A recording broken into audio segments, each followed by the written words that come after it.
Hello दोस्तों, कैसे हो आप सभी। आई होप आप सभी बहुत अच्छे होंगे।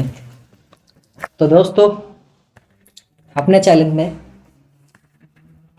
हम लोग अपने चैनल पर एक नए सीरीज स्टार्ट करेंगे जिसमें क्लास 10th के जो MCQ होते हैं उन सभी MCQs का आंसर हम आप लोगों को इसमें बताएंगे और बहुत ही इम्पोर्टेंट MCQs हैं, है ना।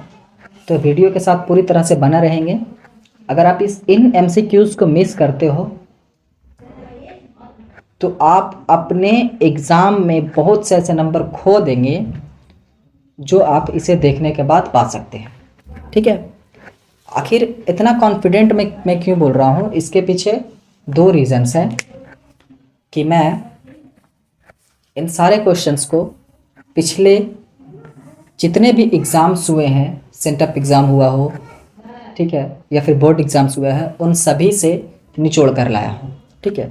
और बहुत से क्वेश्चंस को मैंने क्या किया है कि रिपीट भी कर रखा है थोड़ा अलग अंदाज में, ठीक है, कि अगर एग्ज़ाम में पूछेगा तो एक क्वेश्चन को किस तरह से पूछ सकता है, उस तरह से भी मैं इसमें पूछा हूँ, ठीक है। तो मिस करना मतलब आप अपने बोर्ड एग्ज़ाम से मार्क्स को कम पाओगे या फिर हाथ धो लोगे, ऐसा कह सकते हैं, ठीक है। तो इसलिए आप सभी मेरे साथ बने रहेंगे। तो आइए दोस्तों, हम लोग स्टार्ट करते हैं आज अपने गोधोली बुक के गद्य खंड के प्रथम चैप्टर श्रम विभाजन और जाति प्रथा के प्रश्न उत्तर को, ठीक है। MCQ प्रश्न उत्तर जिसको बोलते हैं, है ना, मल्टीपल चॉइस क्वेश्चन यानी कि वस्तुनिष्ठ प्रश्न उत्तर, है ना। इन नामों से हमें इन सबको जानते हैं, है ना। तो चलिए बढ़ते अपने सवालों की तरफ। पहला क्वेश्चन क्या है, श्रम विभाजन और जाति प्रथा के लेखक कौन है। हमारा जो पाठ है श्रम विभाजन और जाति प्रथा पाठ है, इसके लेखक कौन है। डॉक्टर राम मनोहर लोहिया, बाबा साहेब भीमराव अम्बेडकर, महात्मा गांधी या फिर डॉक्टर संपूर्णानंद, कौन है बताइए। तो इसका ऑप्शन होगा बी, बाबा साहेब भीमराव अम्बेडकर, ठीक है। अगला क्वेश्चन है, डॉक्टर अंबेडकर के पिता का क्या नाम था। भीमराव अम्बेडकर सर के पिता का नाम क्या था। रामदेव सकपाल, रामजी सकपाल, राम किशुन सकपाल या राधे राम सकपाल। तो डॉक्टर भीमराव अम्बेडकर के पिता का नाम था रामजी सकपाल, ठीक है। बड़ा ही इंपॉर्टेंट क्वेश्चन है, ठीक है। चलिए अगला क्वेश्चन, आधुनिक सभ्य समाज कार्य कुशलता के लिए किसे आवश्यक मानता है। यानी कि अभी का जो समाज है वो अपने काम को आसान बनाने के लिए किन चीज़ों को मतलब कि बहुत ज़रूरी मानता है। श्रम विभाजन का, धन विभाजन का, जन विभाजन का या जाति विभाजन का। श्रम विभाजन मतलब काम को विभाजित कर देना कि हाँ इस काम को, जैसे लोहार का काम, लोहा लकड़ का काम जो है उसे किसे दे, जैसे लोहा की जानकारी है ना, सोना चांदी की जो ज्वेलरी बनती है उसे किसे दे, तो ज्वेलर्स को दे, है ना। तो ये है क्या, श्रम विभाजन, ठीक है। यानी कि काम जिसे आता हो उसके हिसाब से कामों को बांट देना। दूसरा धन विभाजन, धन विभाजन मतलब धन का विभाजन करना, है ना, पैसों का विभाजन करना, संपत्ति का विभाजन करना। जन विभाजन मतलब इंसानों में विभाजन करना। जाति विभाजन मतलब जातियों का विभाजन करना कि हाँ ये हिंदू है, ये मुस्लिम है, हिंदू में ये मतलब कि कुम्हार है, यादव है, ठीक है, पासी है, ठीक है, मुस्लिम में ये पठान है, अंसारी है, सैयद है, ऐसे ऐसे करके बांटना, ये होता है जाति विभाजन, ठीक है। तो ये बोलता है आधुनिक सभ्य समाज यानी आज का समाज काम को आसान बनाने के लिए किस चीज़ को आवश्यक मानता है। तो दोस्तों इसका ऑप्शन होगा श्रम विभाजन, है ना। किसका होगा, श्रम विभाजन, ठीक है, यानी कि काम को विभाजित करना, ठीक है। आइए अगला सवाल, जाति प्रथा भारत में बेरोजगारी का एक फिल इन द ब्लैंक कारण बनी हुई है। कैसी कारण बनी हुई है, प्रत्यक्ष कारण बनी हुई है, प्रमुख कारण बनी हुई है, या ए और बी दोनों बनी हुई है, प्रत्यक्ष और प्रमुख दोनों कारण बनाए हैं, या फिर इनमें से कोई नहीं।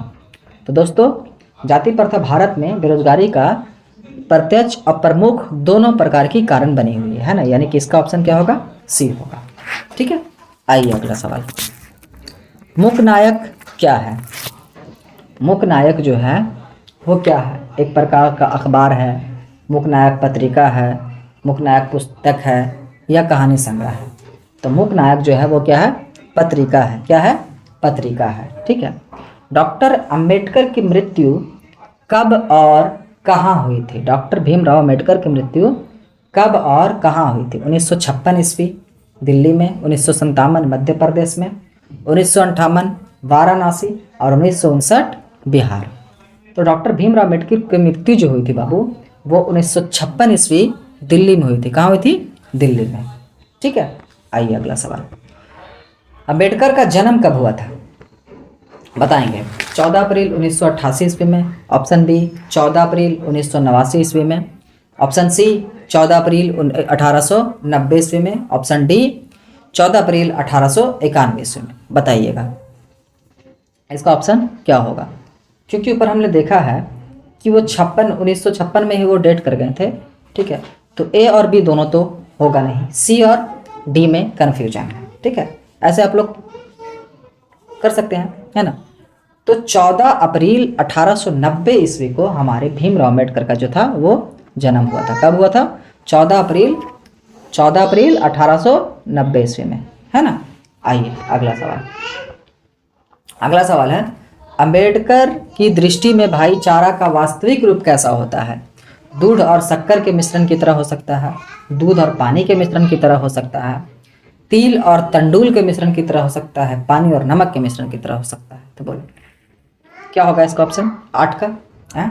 तो 8 का होगा दूध और पानी के मिश्रण का, क्योंकि दूध और पानी को जब मिला दिया जाता है तो पानी और दूध का फर्क पता नहीं चलता है ना। इसलिए अंबेडकर के अनुसार, जो अंबेडकर की दृष्टि में भाईचारा का जो वास्तविक रूप होना चाहिए वो कैसा होना चाहिए? दूध और पानी के मिश्रण की तरह। ठीक है। आइए अगला सवाल, भारतीय संविधान के निर्माण में महत्वपूर्ण भूमिका किसकी थी? भीमराव अंबेडकर की, ज्योतिबा फुले की, राजगोपालचारी की या महात्मा गांधी की? तो इसका सबसे पहला वाला आंसर होगा भीमराव अंबेडकर की, है ना, क्योंकि ये बहुत ज़्यादा पढ़े लिखे थे। पढ़े लिखे जब संविधान लिखा जा रहा था तो उस वक्त जितने भी इसके अध्यक्ष थे, इसमें जो भी शामिल हुए थे वे सभी पढ़े लिखे थे, लेकिन सबसे ज़्यादा जो योगदान था भीमराव अंबेडकर का ही था, है ना। अगला सवाल है सभ्य समाज की आवश्यकता है जाति प्रथा, श्रम विभाजन, अनुबंध या दूध पानी? बताइए। तो सभ्य समाज यानी आज की समाज, मतलब एक पढ़ा लिखा समाज की जो आवश्यकता है वो क्या है? तो उसकी है श्रम विभाजन। क्या है? श्रम विभाजन, यानी कि काम को विभाजित कर देना उसके हुनर के आधार पे। जैसे कि मान के चलो अब एक यादव घर से इंसान है, उसे अगर चूल काटना आता है तो उसे चूल काटनी मिलनी चाहिए, है ना कि जो नाई के खानदान से, ठाकुर के खानदान से है उसे ही चूल काटने के लिए दिया जाए। ये तो गलत हो जाएगा, है ना। जिसे काम आता है उसे मिलना चाहिए, है ना। तो ये बोलता है कि एक सभ्य समाज, एक पढ़ा लिखा समाज और एक सुलझा हुआ समाज जो है वो क्या करेगा? श्रम विभाजन को आवश्यक मानेगा। ठीक है। आइए अगला सवाल हम लोग देखते हैं। ठीक है। सवाल नंबर 11 है प्राथमिक शिक्षा प्राप्त करने के बाद अंबेडकर उच्चतर शिक्षा प्राप्त करने के लिए कहाँ गए थे? इटली गए थे, दक्षिण अफ्रीका गए थे, न्यूयॉर्क गए थे या फिर दक्षिण कोरिया गए थे? जब उन्होंने प्राथमिक शिक्षा प्राप्त कर ली, 10-12 की पढ़ाई कर ली, तो वो पढ़ने के लिए कहाँ जाते हैं? बताइए, वो पढ़ने के लिए कहाँ जाते हैं? इटली जाते हैं, दक्षिण अफ्रीका या न्यूयॉर्क जाते हैं या दक्षिण कोरिया जाते हैं? तो इसका ऑप्शन होगा सी, वो उच्चतर शिक्षा प्राप्त करने के लिए न्यूयॉर्क गए थे। ठीक है। आइए अगला सवाल, अंबेडकर चिंतन व रचनात्मक के लिए प्रेरक व्यक्ति थे?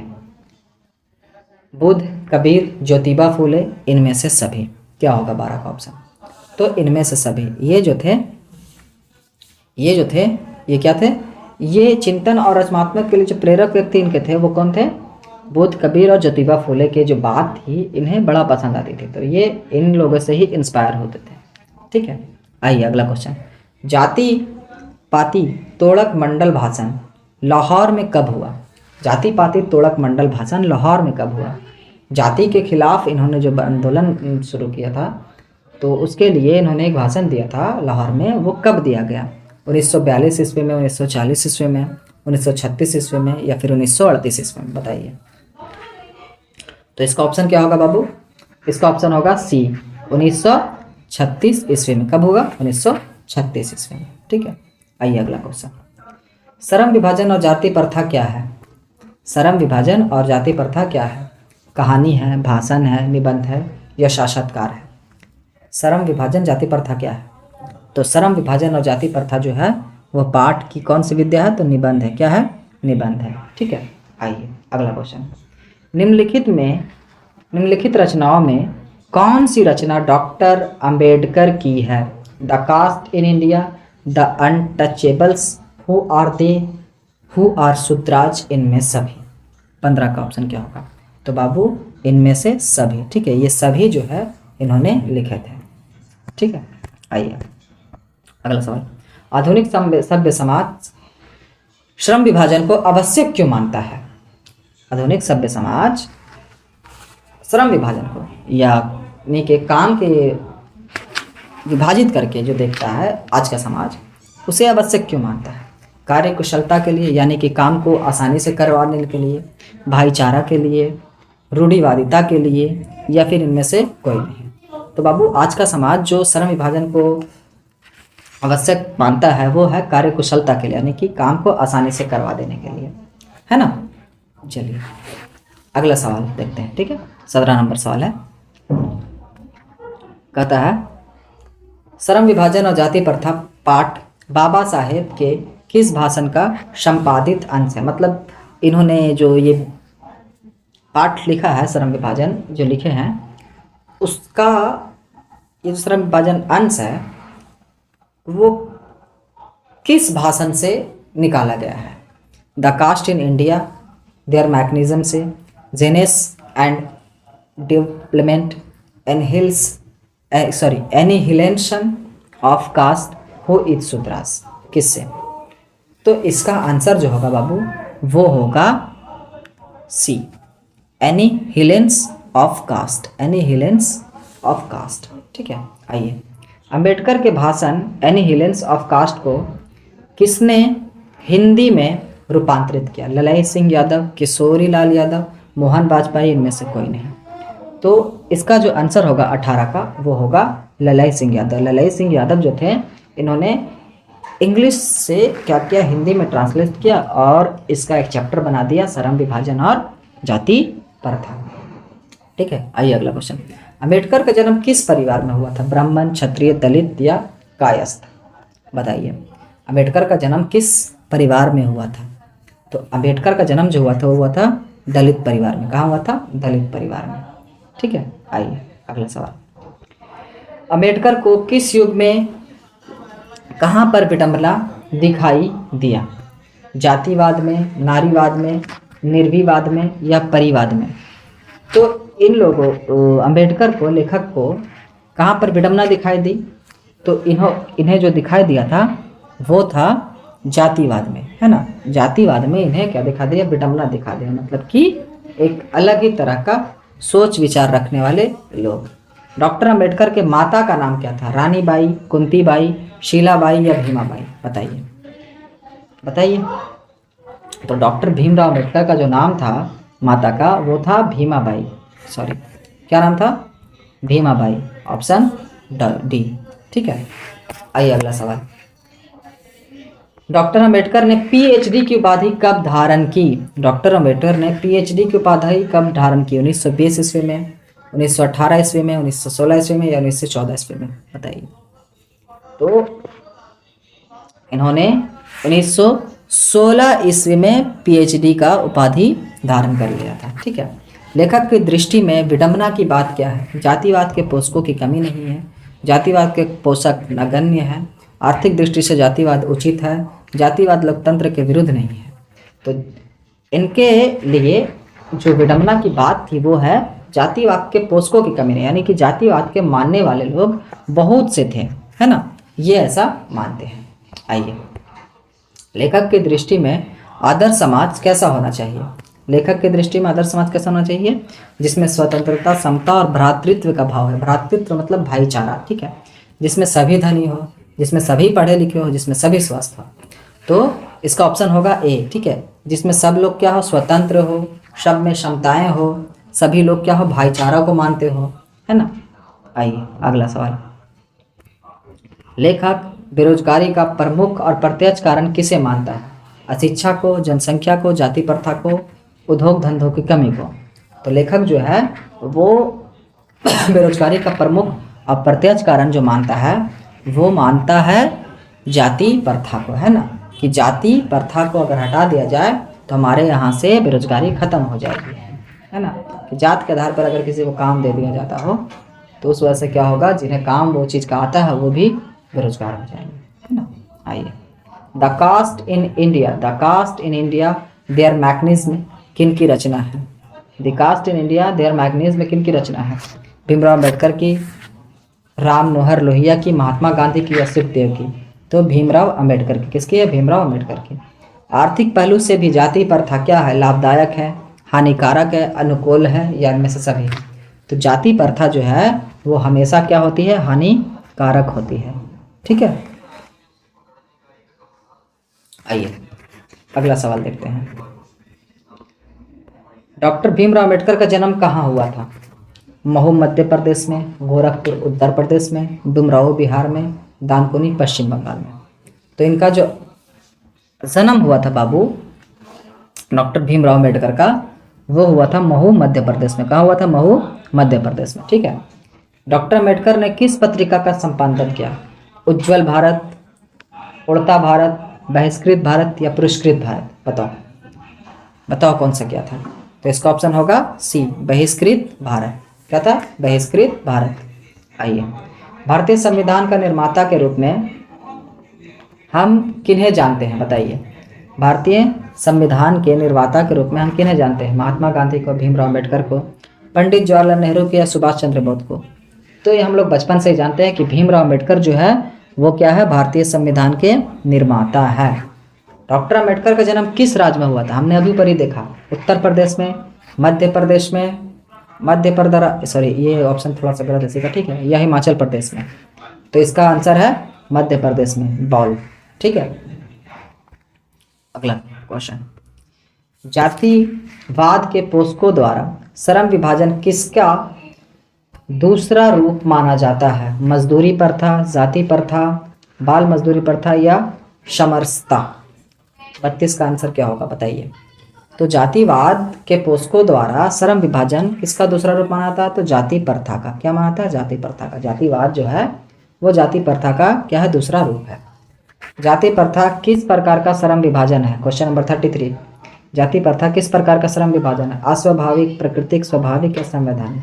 यानी कि जाति प्रथा जो हम लोग मानते थे और अभी भी बहुत लोग मानता है, वो कैसा है? मतलब किसी के स्वभाव पे है, या फिर ऊपर से ही बना करके आया, प्रकृति ने हमें दिया है, या फिर किसी ने संविधान में लिख करके दे दिया है, या फिर यह अस्वाभाविक है? तो जाति प्रथा जो है वो क्या है? अस्वाभाविक है। क्या है? अस्वाभाविक, ठीक है। जाति प्रथा के अनुसार श्रम विभाजन का आधार क्या है? मनुष्य की रुचि, रोजगार सृजन, पैतृक पेशा या कौशल क्षमता? जाति प्रथा के अनुसार श्रम विभाजन का आधार क्या है? मान लीजिए अगर किसी का जाति है नौआ का तो वो चूल काटेगा। कोई अगर कुम्हार घर में पैदा हुआ तो वो क्या करेगा? बर्तन बनाएगा मिट्टी का। कोई अगर सोनार घर में पैदा हुआ तो वो सोना चांदी का ज्वेलरी बनाएगा। ये किस तरह का मतलब कि विभाजन है? बताइए। श्रम विभाजन जो है वो कैसा विभाजन होता है? मनुष्य की रुचि पर आधारित होती है, या रोजगार सृजन के लिए है, या पैतृक पेशा है, या कौशल क्षमता है? तो अगर जाति प्रथा के हिसाब से श्रम विभाजन करते हैं तो वो हमारी क्या हो जाएगी? पैतृक पेशा, यानी कि खानदानी पेशा। क्या होगी? खानदानी पेशा, ठीक है। आइए अगला सवाल, श्रम विभाजन और जाति प्रथा शीर्षक किनके द्वारा हिंदी में रूपांतरण किया गया? बताइए। तो भीमराव अम्बेडकर के द्वारा, रामचंद्र शुक्ल के द्वारा, ललाई सिंह यादव के द्वारा या नलिन लोचन शर्मा के द्वारा? तो इसका ऑप्शन होगा ललाई सिंह यादव के द्वारा। हमने ऊपर भी इसका क्वेश्चन किया था। मैं बोला था कि बहुत से क्वेश्चंस को रिपीट किया हूँ, लेकिन पूछने का अंदाज थोड़ा अलग है ना। हो सकता है कि आपके बिहार बोर्ड कुछ अलग अंदाज में पूछे, तो जिस अंदाज में पूछेगा इस तरह से मैंने यहाँ पे बहुत से क्वेश्चंस को दिए हैं, ठीक है। आइए अगला सवाल, जाति प्रथा मनुष्य के पेशे को किस प्रकार प्रभावित करती है? यह मनुष्य के पेशे में बढ़ावा देती है, यह मनुष्य को जीवन भर के लिए एक पेशे से बांध देती है, यह मनुष्य के रोजगारोन्मुखी बनाती है, या मनुष्य को पेशे के लिए दक्ष बनाती है? बताइए। तो यह मनुष्य को जीवन भर के लिए एक ही पेशे में बांध देती है ना। जैसे मान के चलो कि जाति प्रथा अगर लोग मानते हैं तो मान के चलो कि अगर मेरा जन्म किसी नाई के घर में हुआ था तो मेरे पापा चूल बनाते थे, मैं भी बनाऊंगा, और मेरे बाद जो आएंगे संतान वो भी क्या करेंगे, चूल का ही काम करेंगे, चूल काटेंगे, है ना। तो ये क्या है, एक इंसान के खानदान को पूरी तरह से उसी पेशे से बांध देगा, वो फिर दूसरा काम कोई कर ही नहीं पाएगा अगर जाति प्रथा रहेगी तब। ठीक है, आइए अगला सवाल। विडंबना का अर्थ क्या है? उपेक्षा, उपहास, अवलंबन या आडंबर, बताइए। तो विडंबना का अर्थ होता है, विडंबना का अर्थ होता है उपहास। क्या होता है? उपहास। ठीक है, आइए अगला सवाल। सच्चे लोकतंत्र का पर्याय क्या है, बताएं। सच्चे लोकतंत्र का पर्याय जाति प्रथा, सुशासन, भाईचारा या कानून व्यवस्था, बताएं। तो 38 का होगा भाईचारा। लोकतंत्र हम में तभी आएगी जब हम में भाईचारा आएगा, हमें एक दूसरों की मदद करने आएगी। ठीक है, आइए अगला सवाल। डॉक्टर भीमराव अंबेडकर की रचनात्मकता के प्रेरक व्यक्ति थे महात्मा गांधी, ज्योतिबा फूले, गोपाल कृष्ण गोखले या विवेकानंद। तो इनके जो प्रेरक व्यक्ति थे वो कौन थे? ज्योतिबा फूले थे। ठीक है, आइए अगला सवाल। किनके प्रोत्साहन पर बाबा साहेब उच्चतर शिक्षा हेतु न्यूयॉर्क गए थे? काशी नरेश के, पटियाला नरेश के, बड़ौदा नरेश के या दरभंगा नरेश के, बताइए। 40 का आंसर क्या होगा? तो 40 का आंसर होगा बड़ौदा नरेश, दरभंगा नरेश, पटियाला नरेश या काशी नरेश। तो बड़ौदा नरेश। किसके प्रोत्साहन पे? तो बड़ौदा नरेश के। ठीक है। बुद्ध एंड हिज धम्म के लेखक कौन है, बताइए। इसका ऑप्शन तो बड़ा इजी है, हजारी प्रसाद द्विवेदी है, बिरजू महाराज है, महात्मा गांधी या भीमराव अम्बेडकर है। तो बुद्ध एंड हिज धम्म के लेखक भीमराव अम्बेडकर है। भीमराव अम्बेडकर की रचना है, अगला सवाल 42, भीमराव अम्बेडकर की रचना है the right and fall of the Hindu women, संत परंपरा और साहित्य, विचार और वितर्क, भारतीय लिपियों की कहानी, बताइए। तो भीमराव अम्बेडकर की रचना है the right and fall of the Hindu women, यानी कि ऑप्शन ए इज करेक्ट। ठीक है, आइए अगला सवाल 43, आधुनिक सभ्य समाज श्रम विभाजन को क्यों आवश्यक मानता है? रोजगार सृजन के लिए, कार्यकुशलता के लिए, जाति प्रथा दूर करने के लिए, सामाजिक विकास के लिए, बताइए। तो आज का समाज जो श्रम विभाजन को बहुत जरूरी मानता है वो है कार्य कुशलता के लिए, है ना, कि काम को बड़ी आसानी से कर पाए। ठीक है, आइए 43, भारत की जाति प्रथा की विशेषता क्या है, बताएंगे। यह श्रमिकों का अस्वाभाविक विभाजन है, यह श्रमिकों का स्वाभाविक विभाजन है, यह रोजगार वर्धक है, यह वर्ग विभेदक दूर है। तो इसका ऑप्शन होगा ए, हमने ऊपर भी करा है ना, यह श्रमिकों का अस्वाभाविक विभाजन है ना। जाति प्रथा स्वाभाविक श्रम विभाजन नहीं है क्योंकि यह मनुष्य की रुचि पर आधारित है, यह पैतृक पेशा से संबंधित नहीं है, इसमें मनुष्य सहजता से रोजगार युक्त हो जाता है, यह मनुष्य की रुचि पर आधारित नहीं है। तो इसका ऑप्शन होगा डी। 45 का क्या हो जाएगा? डी हो जाएगा, है ना, क्योंकि जाति प्रथा जो है वो स्वाभाविक रूप से श्रम विभाजन क्यों नहीं है? क्योंकि यह मनुष्य की रुचि पर आधारित नहीं है। ऑप्शन क्या हो जाएगा? डी। ठीक है, चलिए अगला सवाल। लेखक आज के उद्योगों में गरीबी और उत्पीड़न से भी बड़ी समस्या किसे मानता है, बताएंगे। 46 क्वेश्चन है, लेखक आज के उद्योगों में गरीबी और उत्पीड़न से भी बड़ी समस्या किसे मानता है? निर्धारित कार्य को अरुचि के साथ विवश करना, अनुभवहीनता या कार्य कुशलता का अभाव, एकता का अभाव। तो लेखक आज के समय उद्योगों में जो गरीबी का उत्पीड़न मानता है वो है निर्धारित कार्य अरुचि के साथ विवश करना। क्या होगा? विवश करना। ठीक है, आइए अगला सवाल। हिंदू धर्म की जाति प्रथा किसी भी व्यक्ति को ऐसा पेशा चुनने की अनुमति नहीं देती है जो उसका पैतृक पेशा ना हो, उसका पैतृक पेशा हो बेरोजगारी बढ़ाता हो, रोजगार बढ़ाता हो।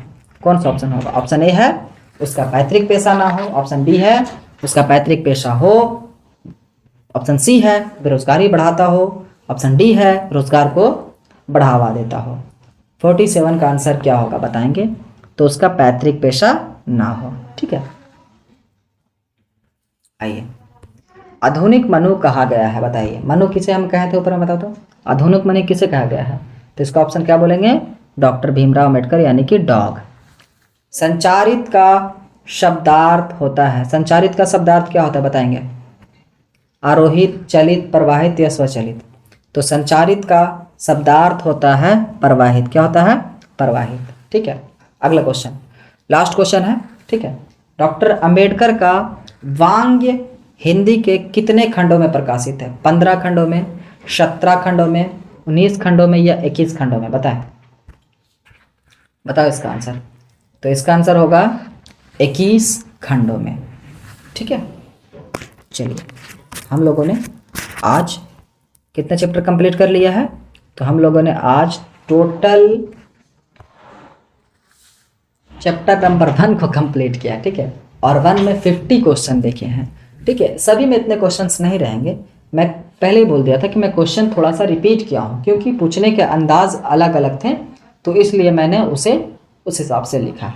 ठीक है, तो ज़्यादा घबराने की बात नहीं है, आप लोग सिर्फ एक एक बार देख लेंगे ना, रिवाइज कर लेंगे थोड़ा सा, आप लोग के दिमाग में बैठ जाएगा। ठीक है, क्यों भाई, क्योंकि आप लोग ऑलरेडी पढ़े हुए हैं। ठीक है, और नए भी पढ़े हैं तो अभी से पढ़ना स्टार्ट कर दें, है ना। चलिए, तो आज की वीडियो हम लोग यहीं पे समाप्त करते हैं दोस्तों। ठीक है, थैंक यू सो मच, जय हिंद।